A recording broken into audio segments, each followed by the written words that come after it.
Okay, my name's Greg Morrison, and as you said, I'm a professor at Chalmers. And I want to introduce today to quite an exciting project. I'm very excited, where we're looking at not sustainability or resilience, but looking at factor 10, how we can bring that down from the city, as mentioned in Hamburg, down to a district. And there's two things I'm going to be talking about. Number one is about water in the district in terms of its functions related to biodiversity and ecosystem services. And the second one will be about sustainable living, so the water that we drink. So there's a couple of new ideas that we're working on here that I want to sort of introduce you to, but within a bigger factor 10 concept. There's a few people I'd like to mention first. They're in the room. Anne Matson, who's at GRIAB, we're going to come to a bit of her work later, who's also a professor at Chalmers. Annika Malm is here somewhere. I saw her. There she is, who's also a PhD student. Ulf is here, Ulf Muhlbach, and they're working with us on looking at water in the district with Anne Svensson, so I met this morning working on it. Julia Kalmakova, I know, is here somewhere, who's working on the factor 10 work for the district. Julia, where are you? She's gone. She's heard this before. We're working within something called the Climate-KIC. The Climate-KIC is Europe's largest private-public partnership to solve climate change through knowledge and innovation, in knowledge and innovation community. And this project is part of the Smart Sustainable District flagship. And there was actually a competition. We're in the flagship itself, but there was a competition to select 6 outstanding districts in Europe. Actually 4 is going to be eventually, but 6 at this present time out of 30. Copenhagen was one of them. I think that's coming afterwards. Paris, Berlin, London, as a Dutch city, but importantly, Gothenburg. So we were selected out of the 6, little Gothenburg in the Nordic region. And I'm going to say a little bit about our concept. The idea was what's known as a factor 4 improvement. And what we've done is we've sort of created a district. It's called Johanneberg, or Johanneberg for those who are Swedish, which includes, there's probably a pointer here, includes Chalmers University, but also North and South Guldhed and a little bit of other things as well. The interesting part of this is that there's a whole load of, we have renovation ongoing in some of these areas, but also some very exciting innovation projects that are pushing the boundaries of what we can do. So for instance, the electricity bus will start next year, going down to Frihamnen. That's not actually an electricity bus, but it's the closest I could get with Volvo. This is the world's first factor 10 office building. I'll come to factor 10 in a minute. Which is building just on the edge of the site here. We have the Johanneberg Science Park, which is a gold standard building, environmental building. We have Riksbyggen just off the site again, building positive footprint housing. And we also have the renovation of North Guldhen, which was originally an exhibition area in the 40s for modern building. So there's some interesting, iconic buildings. And the one that I won't talk about today was the Castellum office building. We were meeting today, and we think we can build a factor 10 building in a factor 10 district. So it might not be the building that's the actual factor 10, but within the district as factor 10. So what is this? Our vision here is then creating the world's first factor 10 district. And it's about decoupling of, these ideas have been around for the last 20 years. There was a report, a UNEP report, 2011. You can Google that. UNEP 2011, factor 10, it's yours then. You can load it down. It's about 100 pages, good bedtime reading. But it's very high up. It's very philosophical, and it's about really how you, if we say that our resources to 2050 are in a certain way, and we assume that China and India, amongst other countries, will build their affluence, which they have a right to, based on the use of resources. What do we need to do to start looking at, if you like, a sustainable resource use in 2050? And we need to reduce our resources resource use or resource flows, as we look at it from various types of resource models, down to about 10%. And that is very hard to do. And decouple resource use from economic activity. So increase our economic well-being, we will. We will be much richer in the future, but also human well-being. That was sort of discussed a little bit in the quality of life. And here is the first part of it, that water has a very clear function. the water that's in our in terms of human well-being. It's not so much about resources, the first part of it. I'll come back to water as a resource afterwards. Behind the district, we have the mayor of Anneli Hutin, who's the mayor of Gothenburg. We have the CEO of Terrains, which is a big consulting company. Castellan, which is one of the largest real estate companies, who's going to build this Factor 10 building just off the campus. And that's the president of Chalmers. And they're the key stakeholders in saying, this is the vision we're going to do, this is where we're going to get with this district. That was why I mentioned these other people. Ulf, of course, represents the municipality. We've gone in and looked in the first studies, looked at water in the sense of green areas and in terms of water as such. And we've had a look at the biodiversity corridors. This is not actually green today. This is where we want it to be. We have 2 green areas, 2 quite unusual biodiversity corridors running through the area. There's some rare species of cuckoo in this area, and so, it's also an older forest area. And we need to, this is one of the first things identified, is green in this corridor here. But how does water fit into that? If we look at the, this is what Annika Malm did, so you recognise this, I hope. She went in and said, well, if we have the situation with densification in Gothenburg, and we have the issue that if we take away the climate change part of the equation, even just the densification, we're going to have too much water coming to the sewage treatment plant, and we're maybe going to build a new sewage treatment plant. So part of our densification and even possibly climate adaptation, we need to start looking at rerouting stormwater, which was discussed in the previous context.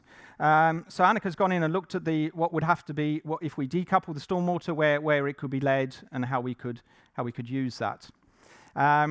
And what we've led on from there at Chalmers is starting to look at this in terms of research. This is the reality. One of the issues that's come up in this, of course, is the stakeholder dialogue, because you need to bring in people because they're other owners who own the land here, and how do you convince people that you want to do things on their piece of land? But that's another issue. So we started looking at, instead of looking at water as getting rid of it, or rather looking at it as a biodiversity resource in the area. We just started a PhD. We had a couple of projects. We just started a PhD looking at stormwater systems for biodiversity conversation. This is actually with the Norwegian road authorities. So instead of looking at it as a sink for pollutants, we look at biodiversity. And we've done a lot of studies, as Prana said. We've been working with stormwater for a long time. And we know how to model stormwater as a sink for pollutants. They don't always work well, but we know how to model it. But the question is, how do you then start looking at it in terms of biodiversity? Well, we know that ecological modelling has come away, and it just so happens in the Norwegian situation that they have a series of wetlands that, for other reasons, they've been looking at been rather surprised that they started getting rare types of salamanders and other types of biodiversity in these stormwater detention ponds. That was never the idea. They really didn't want that to happen. But that's the reality of it. You start to see biodiversity developing. So we've been able to go in and start looking at possible design criteria for looking at stormwater in terms of biodiversity, and how do we either through natural system, waterway systems, or through rain gardens or wetlands, how do we start to increase biodiversity in the area? And we know there's no ideal design for stormwater system. This is some of the results of the research we've been doing. If you're building or constructing, then you need to start accounting for preferences of different species. Some species prefer slope, some prefer depth. We need to move from homogeneity, some of the examples we saw, very homogeneous, to heterogeneity, increasing biodiversity across multiple systems through the systems. And then there's this dichotomy of environment and functionality, so making sure that we have both of these, both the biodiversity and the functionality.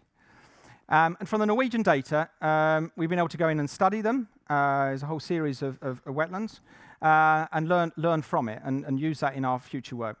And vegetation appears to be significantly correlated to biodiversity, both native flora and pre-planted diversity are desirable.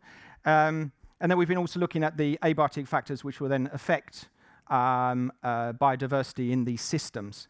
What we have seen, though, is that human influence doesn't appear to be an important factor in affecting biodiversity as such, which is of course, good news. And the work we're doing now, we're just starting a PhD, so if any PhD candidates out here, Ekaterina, she has a name on the list, but I don't think she's here, who is now working with, is going to recruit a PhD student and start looking at the ecosystem modeling. So we're moving from the researchers shifting from the modeling of the flows, or combining the modeling of the flows with ecosystem models. And we know we've been starting to look at this. We know that modeling biodiversity is complex, and that the best way is to use black box type models for this, which do not define the input-out relation. They're based on observed data, functional pronunciation, and actually no explanatory basis, because ecosystem model is not able to do that. But we think, basically, we think the preliminary results suggest that we can create a model, and that we can link that to hydraulic models. And that's where we can start relating back to the Johannebury case, where we can start to plan and design the various types of surface water systems to improve the biodiversity and ultimately the human well-being in the area. I'd like to go on to the other part of it. How long have I actually got? I've got another 5-10 minutes. I'm fine. Okay, I've been speaking too quickly. He told me off yesterday. I gave a similar presentation. He told me I had to cut some out. I'd also like to talk about the sustainable living. One of the iconic projects on the Factor 10 Johannebury district is something called the HSB Living Lab. So we're actually building a living lab on the campus, which is entirely devoted to sustainable living.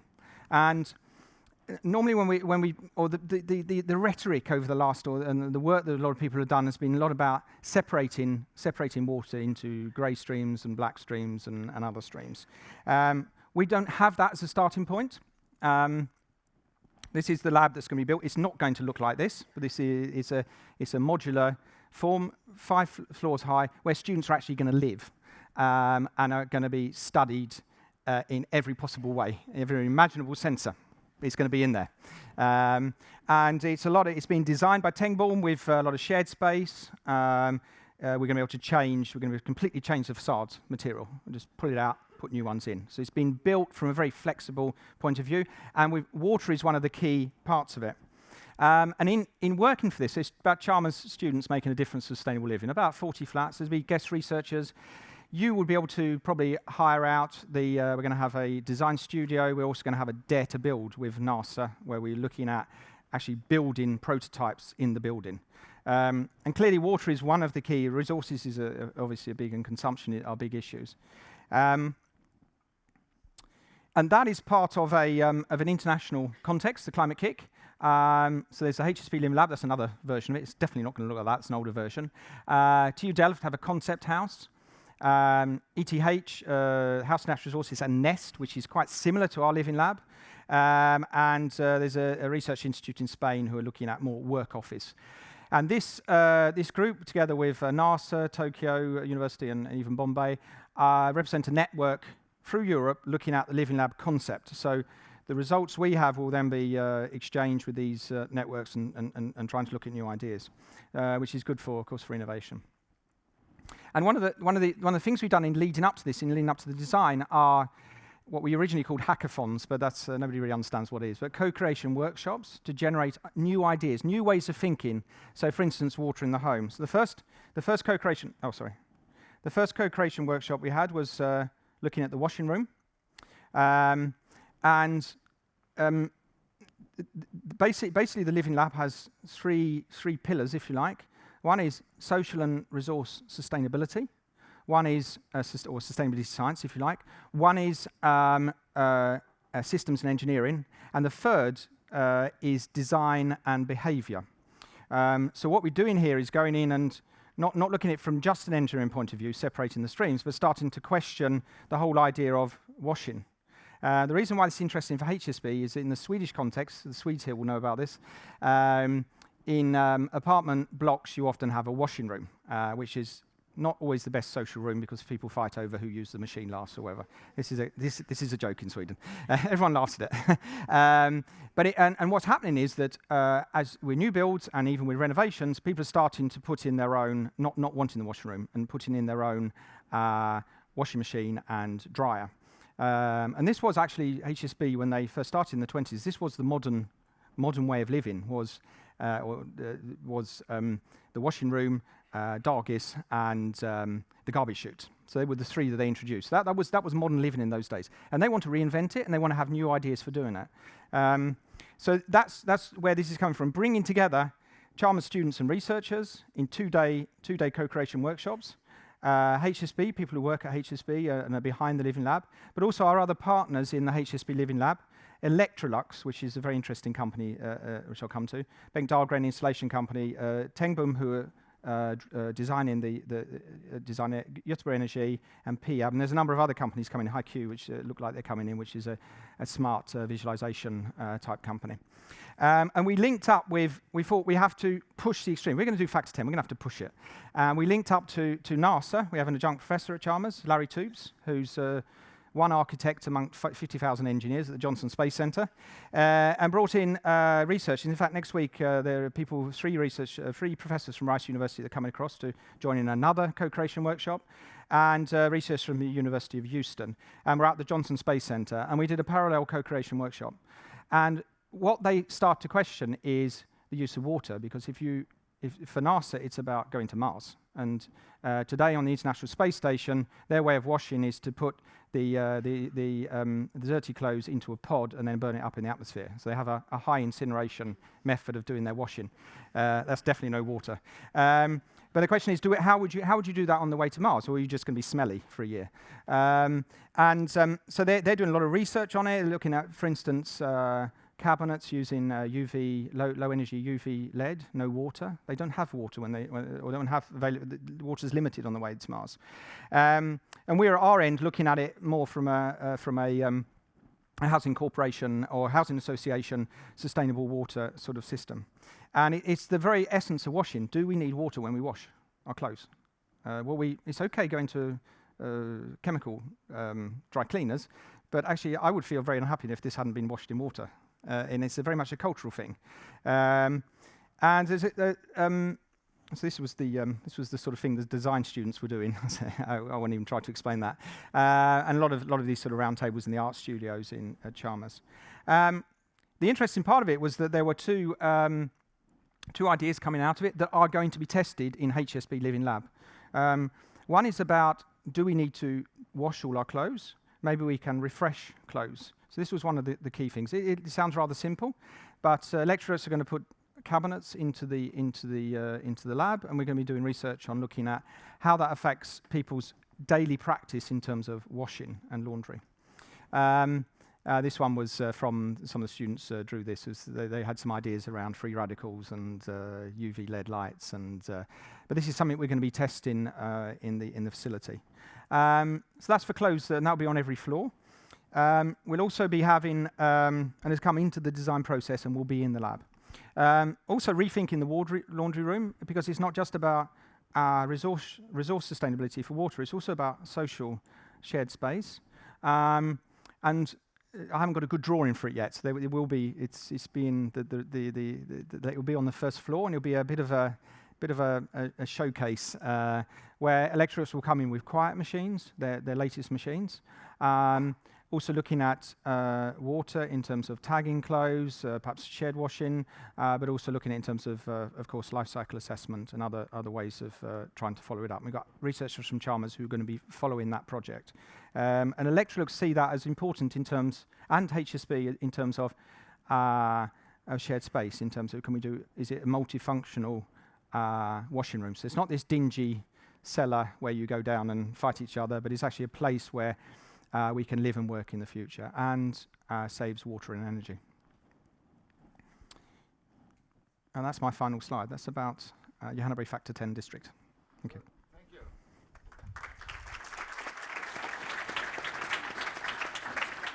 See, I told you I'd keep time. Yeah. Very good. He didn't believe me. He said, take some of them away. All right, questions to Greg? Ulrika Palm. I could see you looking at me. You could ask a question. Ulrika Palme, also at Chalmers. My question is not about water. Is that okay? It's okay. You said, Greg, that one of the ideas with the factor 10 thing in Johannesburg was to improve biodiversity. Exactly what do you mean by that? No, did I say that? Yes. Oh, well, I say a lot of things. No, I think it's about what I was getting at is it's about we want to we have certain biodiversity corridors. Where we can improve is linking the two biodiversity corridors. There's basically past the library, that very black and grey area. So that perhaps could be considered improvement of biodiversity. Now, it's rather using water in that context, and how do we, when we build, for instance, a wetland facility or other types of water channels, so we don't build the concrete channels that we were talking about earlier, that this then becomes part of biodiversity. But to understand that from research, it's not just about building them and hoping it's going to work. It's also about doing research, modelling and design to create the best places to create biodiversity in terms of plants. It's about the preconditions for biodiversity rather than the actual species. Yeah, I don't think I'll ever build and never measure the species, but it's certainly about that. And I think there's a need for a sort of a more intellectual, scientific way of looking at this, so that we can start getting at it in terms of water, in terms of how we build these ponds. Previously, we've mostly been looking at in terms of flows and flows of water and trying to remove pollutants. This is a little bit of a paradigm shift towards how do we then use these structures to add on to the biodiversity corridors. And for me, that's part of that's not a there's no economic value in that as such. But it's this, as we decouple resources in the district, how do we then improve conditions for human well-being? That's the way I see it. Thank you. More questions? And you can do some research as well if you like. We're very open at Chalmers, so if you've got some ideas. Good. Personal question. As you know, I live in the middle of that Johannesburg area. And what will happen to my land, and when will you ask me if I like it or not? Yeah. How long were you planning to live there for? No, I don't think. For me, it's not about that. For me, it's about the sort of the research and the ideas. Practically, I think that's something that's we'd be coming back to in terms of the actual. I think in reality, it's going to be when there's a renovation. So I think Nora Guldheden are looking at that possibility of bringing it in. I don't think yours is going to be renovated, and in fact, I don't think they can. It's protected. I'm too old, yeah. No, the house is the house. too old. The house. Thank you. Okay. Yep. Thank you, Greg.